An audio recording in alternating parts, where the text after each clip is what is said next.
काली बहू की विधवा भाभी बनी सौतन। शेफाली का पति निखिल फौज में भर्ती होकर देश के प्रति अपना कर्तव्य निभा रहा था। ऐसे में शादी के हफ्ते भर बाद ही वो बॉर्डर पर चला गया, तो शेफाली का सारा समय अपनी सास वंदना के साथ घर में कटता था। नई नई शादी में पति के साथ रहने की इच्छा और याद आना तो लाजमी था। ऐसे ही शादी को 1.5 साल बीत जाता है। तभी एक दिन मटर छीलते हुए वंदना शेफाली से कहती है, अरे बहू, आज तू मटर पनीर बनाएगी ना? हाँ माँ जी।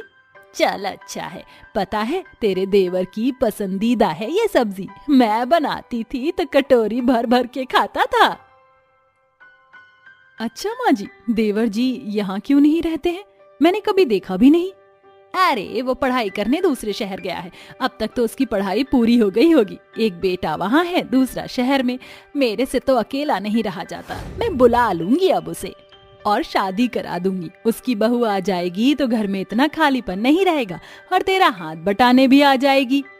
ये तो बहुत अच्छा विचार है माँ जी। वैसे बहू, तेरी शादी को भी 1.5 साल हो गया और उसमें भी निखिल सिर्फ एक बार ही तेरे से मिलने आया, और करवा चौथ तो तूने उसकी फोटो देखकर मनाया था ना? जी माँ जी, मुझे उनकी बहुत याद आती है। पता नहीं दोबारा कब आएंगे वो। आ जाएगा, चिंता मत कर। हमें गर्व होना चाहिए, हमारा निखिल देश के लिए कुछ कर रहा है। अभी ऋषभ को कॉल करती हूँ। तभी वंदना ऋषभ को कॉल करके कहती है, अरे बेटा, कहाँ आए तू? कितने साल तक हमसे दूर रहेगा? तेरा भाई नहीं है कम से कम? तू ही आ जा। अकेले हम दोनों कैसे रहेंगे? और तू तो अपनी भाभी से भी नहीं मिला। अरे चिंता मत करो माँ, 15 दिन बाद आ जाऊंगा, तब तक इंतजार करो। 15 दिन? चल ठीक है, जल्दी आ जा। पर तभी दरवाजे पर बेल बजती है। वंदना दरवाजा खोलने के लिए शेफाली को भेजती है। शेफाली जैसे ही दरवाजा खोलती है तो ऋषभ को देखकर देखती रह जाती है। इतना हैंडसम सा लड़का कौन है जी? आप कौन? अरे मेरा बेटा आ गया शेफाली, यही तो है तेरा देवर। पर तू तो 15 दिन बाद आने वाला था ना? सरप्राइज माँ, सोचा आपको थोड़ा उल्लू बना दूं। अच्छा, ये मेरे देवर हैं। आइए आइए देवर जी। नमस्ते भाभी, अब मैं आ गया हूं ना। मैं आपको इतना तंग करूंगा कि भैया की कमी महसूस नहीं होगी। जी जी बिल्कुल। बेशर्म कहीं का अपनी माँ को बेवकूफ बनाएगा। अभी बताती हूँ तुझे। ऐसा कहकर वंदना ऋषभ के कान खींचने लगती है। माँ, कान दर्द हो रहा है, छोड़ो। भाभी, माँ को समझाओ ना। माँ जी, मेरे देवर जी को छोड़ दीजिए, थक गए होंगे वैसे भी सफर से। हाँ जा जा, थोड़े दिन खातिरदारी करा ले, फिर इसकी बहू भी आ जाएगी। कुछ देर बाद शेफाली अपने देवर के लिए खाना बनाती है। तभी रसोई में देवर सीटी बजाते हुए आ जाता है। यो भाभी, क्या बनाया आपने? आपका फेवरेट मटर पनीर और पूरी। बस कचौड़ियाँ तैयार करनी है, लेकिन उसके लिए और आटा चाहिए, जो कि ऊपर रखा है, मुझसे नहीं उतरेगा। अरे भाभी, आपका देवर है ना, इतना लंबा चौड़ा उठा लेगा, बाएं हाथ का खेल है।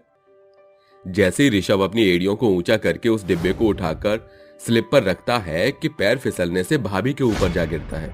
जहां दोनों एक दूसरे की आंखों में आंखें डालकर देख रहे थे, तभी ऋषभ कहता है, ओ सॉरी भाभी, वो गलती से गिर गया। लगी तो नहीं ना आपको? अरे नहीं नहीं, मैं ठीक हूँ। आपको तो नहीं लगी ना? अगर ऐसी गलती रोज करनी हो तो मैं तैयार हूँ। मेरे पति से भी ज्यादा हैंडसम है देवर। तभी दोनों उठ जाते हैं। कुछ देर बाद सभी साथ बैठकर खाना खाते हैं। तभी वंदना कहती है, ऋषभ, मैं तेरे लिए लड़की देख रही हूँ। मेरी पसंद से शादी तो करेगा ना? हाँ माँ, करूंगा। मैं जानता हूँ जितनी अच्छी आप भाभी लाए हैं उतनी अच्छी मेरी पत्नी भी लाएंगे, मुझे कोई डाउट नहीं है। फिर ठीक है। वैसे भाभी, आपके हाथों में जादू है, आपने बहुत अच्छा खाना बनाया है। थैंक यू देवर जी। 2 दिन बाद ही वंदना मधु नाम की एक लड़की ढूंढकर ऋषभ की उससे शादी करा देती है। मधु गुणों से सर्वगुण संपन्न थी, पर दिखने में काली रंगत की थी, जो कि ऋषभ को नहीं भाती थी। अपनी पत्नी की शक्ल देखकर वो वंदना और मधु दोनों से ही बहुत चिढ़ता है और गृह प्रवेश के बाद ही कहता है, माँ, आपने मेरे साथ धोखा किया है। भैया को तो इतनी अच्छी लड़की लाकर दी, और मैंने आपका ऐसा क्या बिगाड़ा था जो आपने मेरी शादी इस काली से करवा दी। मैं इसे अपनी पत्नी नहीं मानता। ऋषभ, मेरे बेटे, मैंने तेरी शादी सोच समझ कर कराई है, रंगत में क्या रखा है। माँ जी, ये क्या हो गया? मेरी गृहस्थी बसने से पहले ही उजड़ गई, अब मैं क्या करूंगी? माँ जी, मुझे आपसे ये उम्मीद नहीं थी कि इतने अच्छे देवर जी के लिए आप काली देवरानी लाएंगी। शेफाली बहू, मैंने बहुत सोच समझ कर फैसला किया है, और मधु बहू तू चिंता मत कर, एक दिन वह तुझे अपना ही लेगा। वक्त गुजरता है, घर में अजीब से ही परिस्थिति चल रही थी। यदि ऋषभ को कुछ चाहिए होता तो वो सारा काम अपना शेफाली से कराता, बजाय मधु के, और मधु घर की सारी जिम्मेदारी निभाती। दूसरी ओर एक दिन घर पर निखिल का शव एक पेटी में आता है, जहां 4 जवान आकर उसकी टोपी के साथ वर्दी देकर वंदना को सैल्यूट करते हैं। वंदना समझ जाती है कि उसका बेटा इस दुनिया में नहीं रहा। वो शेफाली बहुत रोती है। ये क्या हो गया? वो मुझे छोड़कर ऐसे नहीं जा सकते। अब मैं कैसे अपनी पूरी जिंदगी बिताऊंगी? भाभी, संभालिए खुद को। तभी शेफाली सबके सामने उसके गले लगकर रोती है, तो ऋषभ उसे सहारा देता है। ये दृश्य मधु को बहुत चुभता है। इस तरह ऋषभ शेफाली के दर्द को दूर करने के लिए हमेशा उसके आसपास रहता और उससे बातें करता, जिसके बाद वो नजदीक आ जाते हैं। और एक दिन शेफाली अकेले में उसके गले लगकर कहती है, ऋषभ, मैं तुम्हारे बिना और नहीं रह सकती। हम कब तक ऐसे छुप छुप कर मिलेंगे? मुझे भी तुम्हारे बिना शेफाली कुछ अच्छा नहीं लगता। मैं तुम्हें पसंद करता हूँ, ना कि उस काली मधु को। हमें शादी कर लेनी चाहिए। ठीक है, हम कल शादी करने के लिए मंदिर जाएंगे। इन दोनों को एक दूसरे की बाहों में देखकर मधु के पैरों तले जमीन खिसक जाती है और वो रोते हुए उनके सामने जाकर कहती है, वाह भाभी वाह, आप तो मेरी सौतन निकली। अरे, जिस पवित्र रिश्ते को भाभी माँ और देवर के बीच माँ बेटी का रिश्ता समझते हैं, उस पर तो आपने कलंक लगा दी। मुझे आप दोनों से ये बिल्कुल उम्मीद नहीं थी। जेठ जी के जाने के बाद आपकी जिंदगी में अकेलापन हो गया। माना, पर आपने मेरे जीवन में क्यों ग्रहण लगाया? तुम्हारी हिम्मत कैसे हुई शेफाली से ऐसे बोलने की? ये कहकर ऋषभ उसे धक्का दे देता है, जिससे ड्रेसिंग टेबल का सामान गिर जाता है और वंदना कमरे में आकर कहती है, बड़ी बहू, तुम तीनों एक साथ यहाँ क्यों हो? क्या हो रहा है? और बहू, तू रो क्यों रही है? माँ जी, यहाँ ऋषभ जी और भाभी का चक्कर चल रहा है। ये कहकर मधु अपनी सास को सारी सच्चाई बता देती है, जिसे सुनकर वो ऋषभ के चाटा मारती है। बेशर्म, तुझे ये सब करते हुए बिल्कुल शर्म नहीं आई? शेफाली का तो मुझे समझ आता है कि वह मेरी परवरिश नहीं है, पर तू तो है। तूने तो मेरा सर शर्मसार कर दिया। और शेफाली, तुझे मेरे बड़े बेटे की कुर्बानी का कोई अफसोस नहीं। अगर तू मुझसे कहती, मैं तेरे लिए ये भी सोचती, पर तूने तो अपना असली रंग दिखा दिया। हाँ, मैंने ऐसा किया, लेकिन मैं अकेले जिम्मेदार नहीं हूँ। ऋषभ की भी उतनी ही गलती है और आपकी भी गलती है। आप उसके लिए एक ऐसी लड़की ढूंढ कर लाई जिसे वह पसंद नहीं करता, तो उसका मेरी ओर आना तो लाजमी था। चुप कर बेशर्म। ऋषभ, तू एक बार मधु को समझता तो आज जो तूने किया है वो कभी ना करता। तूने मधु के बारे में कभी नहीं सोचा। तभी दोनों को वंदना की बात सुनकर अपनी गलतियों का एहसास होता है और ऋषभ पैरों में गिरकर दोनों से माफी मांगते हुए कहता है, माँ, मुझे माफ कर दीजिए, मैं भटक गया था। और मधु, तुम भी मुझे माफ कर दो, जो मैंने अपने रिश्ते को मौका नहीं दिया। पर अब मैं तुम्हारे साथ वक्त गुजारना चाहता हूँ, तुम्हें समझना चाहता हूँ। मुझे देवरानी जी माफ कर दीजिए। अगर आप दोनों को अपनी गलती का सच में एहसास है तो मैं भी ये सब भूलने के लिए तैयार हूँ। इस तरह ऋषभ मधु को गले लगा लेता है। फिर दोनों एक दूसरे के साथ वक्त गुजारते हैं, जिससे वंदना को अपने घर का वारिस मिलता है और शेफाली खुशी खुशी अपनी सास की सेवा में अपना जीवन बिताती है। मोहन एक गरीब परिवार से था। उसके घर में उसकी पत्नी पार्वती, बेटी रूही और बहन पुष्पा थी, जिसकी शादी का खर्चा मोहन के कंधों पर था। अब उसके पास कोई काम नहीं था, जिसकी वजह से वो छोटी छोटी चीजों के लिए मोहताज था। और सयानी बहन को देखकर मुखिया कहता है, अरे मोहनलाल, अब तेरी बहन शादी ब्याह लायक हो गई है। आखिर शादी कब करवाएगा? समाज में थू थू करवाएगा क्या? ज्यादा बड़ी हो गई तो फिर इसकी शादी नहीं हो पाएगी, याद रखना मेरी बात।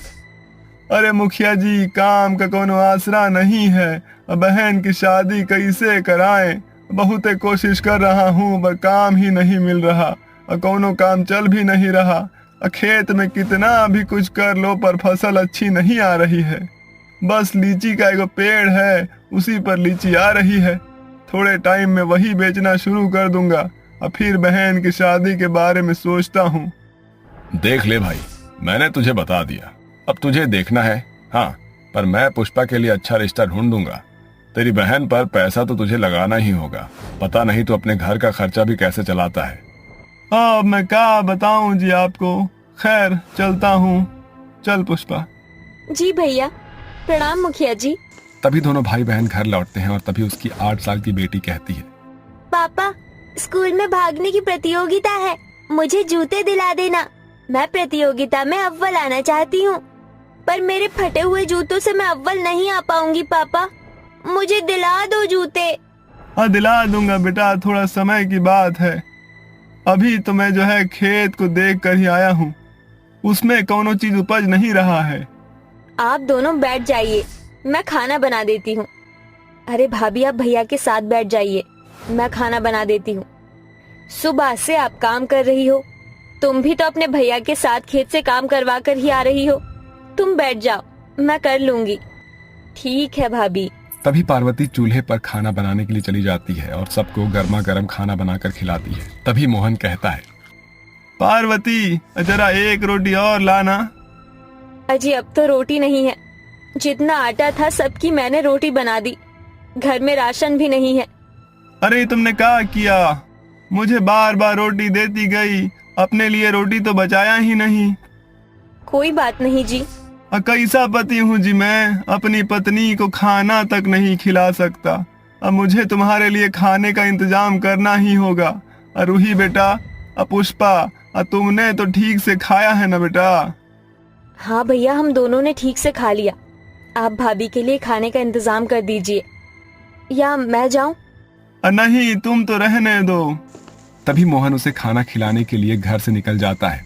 कहाँ जाऊं, घर में जो है जरा सा भी राशन नहीं है उसे खाना खिलाने के लिए।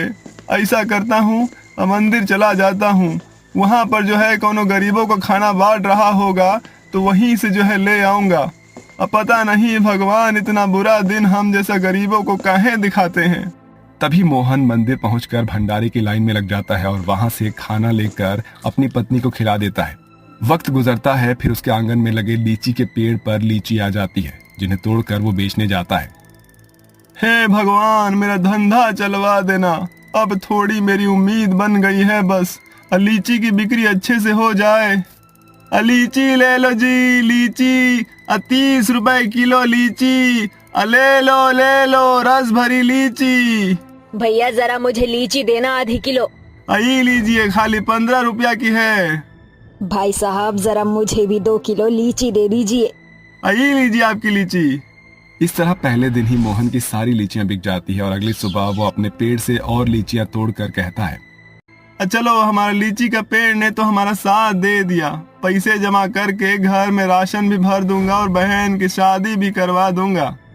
अजी ये अच्छा हो गया।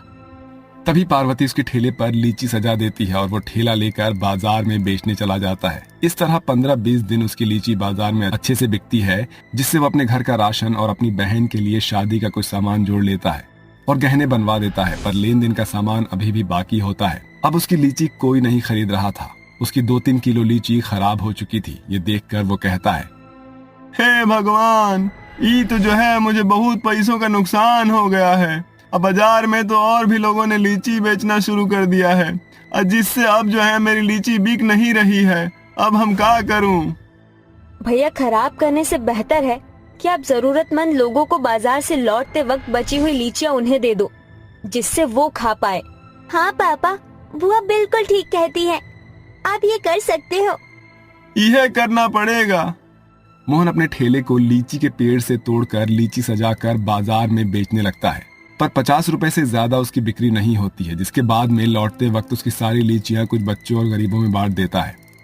आओ आओ बच्चों, ये सब ले लो, ये सब सारी लीची जो है ये खा लो। माता जी, अंकल जी, आप भी लीजिए, लीजिए जी। ये हम तो लीची खाएंगे आज, हम तो लीची खाएंगे। अरे बेटा, तुम ये सब हमें क्यों दे रहे हो? इसे बाजार में क्यों नहीं बेच रहे हो? अम्मा, बहुत परेशान हूँ अपनी किस्मत से। कुछ होते होते भी कमाई नहीं आ रही है, इसीलिए मजबूरन जो है मुझे लीची बांटना पड़ रहा है। ये लो, मेरे पास 10 रुपए हैं। ये तुम्हारे काम नहीं आएगा, पर फिर भी मैं इतने पैसों में तुमसे लीची खरीद रही हूँ। शुक्रिया अम्मा। इस तरह मोहन के हालात बिगड़ जाते हैं और वो अपनी लीची के पेड़ के पास रो रो कर अपनी किस्मत की बुराई कर रहा था। तभी उसका पेड़ कुदरती जादुई लीची पेड़ बन जाता है और कहता है, मोहन, अब तुम्हारी किस्मत तुम्हें और नहीं रुलाएगी। तभी रूही कहती है, पापा पापा, मुझे लीची खाने का मन कर रहा है, मुझे दे दो, मैं खा लूंगी। ठीक है बेटा। मोहन जैसे ही लीची तोड़ता है, उसके टूटते ही लीची बहुत बड़े आकार में आकर मोहन को उसके नीचे दबा देती है। ये देखकर रूही चिल्लाती है, माँ माँ, बुआ, जल्दी आओ, पापा बड़ी सी लीची के नीचे दब गए हैं, पापा को बचाओ। उसकी आवाज सुनकर पार्वती और पुष्पा ये देख उसे लीची के नीचे से हटाने की कोशिश करते हैं। तभी जादू से लीची अपने आप छोटी हो जाती है और पार्वती से कहती है, अजी ये लीची इतनी बड़ी कैसे हो गई और आप इसके नीचे कैसे दब गए? अब पार्वती, अब मैं खुद नहीं जानता हूँ कि ये सब कैसे हुआ है। तभी जादुई लीची पेड़ बोलता है, माफ करना, ये सब मेरे कारण हुआ है। दरअसल मोहन की हालत देखकर कुदरती मुझ में जान आ गई और मैं एक जादुई लीची का पेड़ बन गया ताकि मैं मोहन की मदद कर सकूं। तुम मुझसे जो भी मांगोगी मैं तुम्हें वो सब कुछ दूंगा। दरअसल वो मोहन के लिए लीची का ट्रेलर था। क्या कहे? सच्ची में? अब मैं तो आपसे जो भी मांगूंगा वो हमें देंगे। तुम मेरी लीची तोड़कर जो भी विश करोगे वो चीज पूरी हो जाएगी और ये जादू सिर्फ तुम्हारे लिए काम करेगा। अगर कोई भी मेरी लीची तोड़ेगा तो उसके लिए ये सिर्फ एक आम लीची होगी। ऐसा है तो ये जादुई लीची अब मेरी बहन के लिए मुझे शादी के गहने और शादी का सारा जरूरत का सामान दे दो। मोहन की बातें सुनते ही जादुई लीची पेड़ एक रोशनी में उसे शादी से जुड़ा सारा सामान देता है। ये देखकर पूरा परिवार हैरान हो जाता है और पुष्पा कहती है, हाय हाय दैया, मेरी शादी में इतना सारा सामान आएगा, फिर तो मुझे बहुत अच्छा रिश्ता मिलेगा। शुक्रिया जादुई पेड़, शुक्रिया भैया, ये तो बहुत अच्छी बात है। परिवार जादुई लीची पेड़ का जादू देखकर खुश हो जाता है। फिर मोहन एक जादुई लीची तोड़कर घर के अंदर ले जाकर कहता है, ये जादुई लीची अब मेरे घर में जो है खाने का सारा राशन भर दो। तभी जादू से उसकी रसोई में सारा राशन भर जाता है। अरे वाह, हमारी रसोई में तो सारी चीज है। माँ, आज आप मेरे लिए आलू पूरी और खीर बना दो ना। ठीक है, आज मैं यही बनाऊंगी। कुछ देर बाद स्वादिष्ट पकवान का भोजन करता है। फिर मोहन जादुई लीची से अपने पुराने घर को एक नए घर में बदल देता है और अपने बंजर खेत को एक उपजाऊ खेत में बदल देता है, जिससे वहाँ अलग अलग प्रकार की सब्जियां उपजने लगती है और वो उन्हें बेचने लगता है। कुछ दिन बाद पुष्पा की उसी आलीशान घर से एक अच्छे घर के लड़के से शादी हो जाती है। वो अपने ससुराल चली जाती है। वहीं रूही को नए जूते, अच्छे स्कूल में दाखिला मिल जाता है। मोहन अच्छी जिंदगी बिता रहा था। तभी वो जादुई लीची पेड़ को कहता है, जादुई लीची पेड़, तुमने जो है हमारा बहुत साथ दिया है। हम तुम्हारे कारण अपना बहन का जो है शादी करवा दिया हूँ, अपनी बेटी को भी जो है अच्छे स्कूल में पढ़ा रहा हूँ। अब जो है सब कुछ अच्छा हो गया है, तुम्हारा बहुत शुक्रिया। मोहन, अपने जीवन में कभी हार मत मानो। किस्मत रूठ जाती है पर भगवान कभी नहीं रूठते। वो कोई ना कोई हल जरूर देते हैं, देर से सही लेकिन मिलता जरूर है। इस प्रकार मोहन खुशहाली भरा जीवन जीने लगता है और साथ ही अपने लीची पेड़ के लीची को गरीबों में बांट देता है। अरे ये क्या, मैं तो आज खेती में पानी डालना ही भूल गया। चलो अभी समय है, धरती पर जाने से पहले मैं इन सारे खेतों में पानी डाल देता हूँ। मनोहर ऐसा सोचकर खेतों में पानी डालने लगता है, जिसके बाद वहाँ पर एक रथ आता है और मनोहर उसके अंदर बैठ जाता है। वो रथ बादलों से सीधा धरती पर जाने के लिए था। जैसे मनोहर उसमें बैठकर जाने वाला होता है, तभी उसके सामने देवता प्रकट होते हैं। अरे रुको जरा, अपनी मेहनत का परिणाम तो लेते जाओ। ये लो, ये सब आज की तुम्हारी मेहनत का फल है, इसका इस्तेमाल अच्छे से करना। अरे देवता जी, आपका बहुत बहुत शुक्रिया। आज अगर आप न होते तो पता नहीं मेरा क्या होता। ऐसा कहने के बाद मनोहर रथ के अंदर बैठकर धरती पर आ जाता है, जिसके बाद वो अपने घर पर जाता है और अपनी पत्नी से कहता है, अरे ममता, कहाँ पर हो तुम? अरे जल्दी से आओ, देखो मैं क्या लेकर आया हूँ। अजी इतना क्यों फुदक रहे हो? आज आपको ऐसा क्या मिल गया जिसकी खुशी आपसे संभाली नहीं जा रही? अरे ये पूछ, क्या नहीं मिला मुझे? तुझे पता है आज मैं बादलों पर खेती करके आ रहा हूँ और वहाँ के देवता ने मुझे भेंट में इतने सारे सोने के सिक्के दिए हैं। अजी आप कहीं पागल तो नहीं हो गए हो? ऐसा तो हो ही नहीं सकता। भला बादलों पर खेती कैसे हो सकती है? अरे देवता ने मुझे बताया था कि बादलों के ऊपर देवी देवताओं की एक अलग दुनिया होती है। कई दिनों से उनके बादलों के ऊपर सब्जियों की खेती नहीं हो पा रही थी, जिसके चलते वो मुझे वहां लेकर गए थे। मैं वहां खेती करके आ रहा हूँ। ये बताने के बाद मनोहर ममता को अपनी गोदी में उठा लेता है और खुशी से झूमने लगता है। तभी उसे होश आ जाता है। अजी उठ भी जाओ, अब क्या आप सोते ही रहोगे? ममता की आवाज सुनकर मनोहर नींद से जाग जाता है और कहता है, अरे अरे तुमने मुझे नींद से क्यों जगाया? अरे तुम्हें नहीं पता मैं बादलों की दुनिया में खेती करके आ रहा था। अरे वहाँ पर भी एक दुनिया होती है। आप और आपकी ये बादलों की दुनिया। जल्दी से उठ जाइए और नाश्ता करके काम ढूंढने चले जाइए। आपको पता है ना, हमारे बेटे नमन की अभी तक स्कूल की फीस भी नहीं गई है। अरे हाँ भगवान, मुझे सब पता है। अरे तुम चिंता मत करो, मैं आज कोई ना कोई काम जरूर ढूंढूंगा। मनोहर ऐसा कहने के बाद नाश्ता करके घर से निकल जाता है, जिसके बाद वो पूरे दिन अपने लिए काम ढूंढता है, लेकिन उसे कोई भी काम नहीं मिलता। अरे भगवान, आज तो मुझे कहीं काम भी नहीं मिला। अब मैं क्या करूं, कुछ समझ नहीं आ रहा। वो थोड़ी दूर पर चलता है, तभी उसे अचानक से एक बूढ़ी औरत नजर आती है। अरे बेटा, मैं बहुत बुजुर्ग हो चुकी हूँ, मुझसे ये सामान उठाया नहीं जा रहा। क्या तुम ये सामान मेरे घर तक पहुँचाने में मेरी मदद कर दोगे? हाँ हाँ, क्यों नहीं, मुझे आपकी मदद करके बहुत खुशी मिलेगी। मनोहर बिना किसी लालच के उस बूढ़ी औरत की मदद करता है, जिसके बाद वो बूढ़ी औरत मनोहर से खुश होकर उसे एक चाबी देती है। मैं जानती हूँ तुम्हें किस प्रकार के सपने आते हैं, लेकिन उन सपनों की एक ही चाबी है जो कि मैं तुम्हें दे रही हूँ। इस चाबी को किसी भी दरवाजे पर लगाकर दरवाजा खोलना, तुम इस दुनिया से बादलों की दुनिया में जा पहुँचोगे। अरे अम्मा, आप इस दुनिया में रहने के बाद भी ऐसी बातें कर रही हो? ये सब तो बेकार की बातें होती हैं। बेटा, अपनी किस्मत की चाबी को मत ठुकरा। इस चाबी को अपने पास रख। एक ना एक दिन तो सब कुछ अच्छे से समझ जाएगा तू। उसी दिन तेरी किस्मत भी खुल जाएगी और तू हमेशा के लिए माला माल हो जाएगा। उस बूढ़ी औरत से मनोहर चाबी लेकर अपने घर की तरफ लौटने लगता है, जिसके बाद वो जैसे ही अपने घर के दरवाजे के बाहर खड़ा होता है, उसे उस बूढ़ी औरत की बात याद आ जाती है। अरे ये सच है तो मुझे एक बार इस चाबी का इस्तेमाल करना ही चाहिए।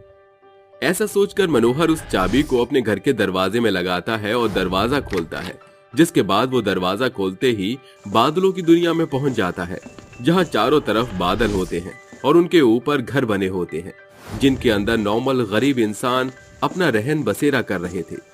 अरे ये क्या, मैं तो सच में गरीबों की दुनिया में पहुंच गया। लेकिन ये सब कैसे हुआ, मुझे तो यकीन ही नहीं आता। मनोहर बादलों की दुनिया पर पहुंच तो जाता है, लेकिन वहां के गरीब लोगों को भूख प्यास से तड़पते हुए देख वो हैरान रह जाता है। एक औरत लंगड़ाते हुए उसके पास आती है और कहती है, अरे बेटा, बहुत जोरों से भूख लगी है। बेटा कुछ खाने को दे दो, हमारी दुनिया में खाने के लिए कुछ भी नहीं है। अरे आप तो सच में भूख प्यास से तड़प रही हो, मैं आपकी मदद करता हूँ। ममता ने मनोहर के लिए जो खाना पैक किया होता है, मनोहर वो सारा खाना उस औरत को दे देता है, जिसके बाद वो आगे की तरफ बढ़ने लगता है। इन बादलों की दुनिया पर तो सच में लोगों की भूखमरी हो रही है, क्यों ना मैं इनकी मदद करूं और इन बादलों के ऊपर सब्जियों की खेती करूं। ऐसा सोचकर मनोहर बादलों के ऊपर ही सब्जियों की खेती करना शुरू कर देता है। कई दिन कड़ी मेहनत के बाद बादलों के ऊपर सब्जियां उगनी शुरू हो जाती है, जिसके बाद जब सब्जियों की खेती पूरी तरह पक जाती है तो मोहन वहां के सभी गरीबों को इकट्ठा करता है और उन सभी को हरी सब्जी दान करता है। अरे सर्दियों में हम इन बादलों की दुनिया में भूखे प्यासे मर रहे थे, लेकिन तुमने हमारी मदद की, इसका एहसान हम कभी नहीं उतार पाएंगे। हमारी इतनी मदद करने का तुम्हारा बहुत बहुत शुक्रिया। तुम हमारे लिए एक फरिश्ते से कम नहीं हो। सभी गरीब लोग बहुत खुश होते हैं। सभी लोग अपने अपने हिस्से की सब्जी अपने घरों में ले जाते हैं और अपने घर में सब्जी बनाकर पेट भरकर खाना खाते हैं। वहीं बेचारा मनोहर बादलों की दुनिया में यहाँ से वहाँ एक बादल के ऊपर से दूसरे बादल पर जाता है, लेकिन उसे वापस घर जाने का कोई रास्ता नहीं मिलता। जिसके बाद वो एक हरे भरे पेड़ के नीचे जाकर बैठ जाता है। अरे मैं तो घर जाने का रास्ता कब से ढूंढ रहा हूँ, लेकिन मुझे कोई रास्ता ही नहीं मिल रहा। मैं तो यहाँ पर आने के बाद फंस गया हूँ और मैं घर कैसे जाऊंगा। वो इतना बोलता ही है कि तभी उस हरे भरे पेड़ के अंदर से एक देवता निकलकर बाहर आते हैं, जो मनोहर से कहते हैं, तुम इस दुनिया में आए और तुमने इस दुनिया की गरीबी को धीरे धीरे दूर कर दिया। तुम्हारी इस बात से मैं बहुत प्रसन्न हुआ, इसलिए मैं अब तुम्हारी मदद करना चाहता हूँ। अरे देवता जी, बस मेरे ऊपर एक एहसान कर दीजिए, मुझे वापस मेरे परिवार के पास भेज दीजिए। वो सब मेरे बिना पता नहीं कैसे जी रहे होंगे।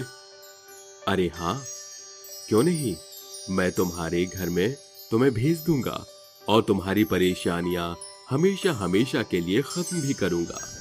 तभी देवता अपने हरे भरे पेड़ के अंदर समा जाते हैं। देखते ही देखते वो पेड़ सोने से सुनहरा हो जाता है और उसके ऊपर कई सारे नोट भी प्रकट हो जाते हैं।